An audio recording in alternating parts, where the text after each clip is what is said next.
கடவுளுடன் காலை வணக்கம். புனித லூக்கா எழுதின செய்தி 9 அதிகாரம் 18 முதல் 22 வரை உள்ள இறைவார்த்தைகள். அக்காலத்தில் இயேசு தனித்து இறைவனிடம் வேண்டிக் கொண்டிருந்த போது சீடர் மட்டும் அவரோடு இருந்தனர். அப்பொழுது அவர்களிடம், நான் யார் என மக்கள் சொல்கிறார்கள் என்று அவர் கேட்டார். அவர்கள் மறுமொழியாக, சிலர் திருமுழுக்கு யோவான் எனவும், வேறு சிலர் எலியா எனவும், மற்றும் சிலர் முற்காலத்து இறை வாக்குனருள் ஒருவர் உயிர்த்தெழுந்துள்ளார் எனவும் சொல்கின்றனர் என்றார்கள்.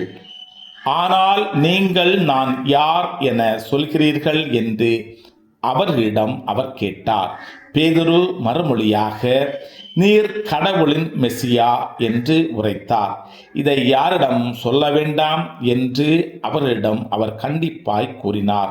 மேலும் இயேசு, மானிடமகன் பலவாறு துன்பப்படவும், முப்பர்கள், தலைமை குருக்கள், மறைநூல் அறிஞர் ஆகியோரால் உதறி தள்ளப்பட்டு கொலை செய்யப்படவும், 3ஆம் நாளில் உயிருடன் எழுப்பப்படவும் வேண்டும் என்று சொன்னார்.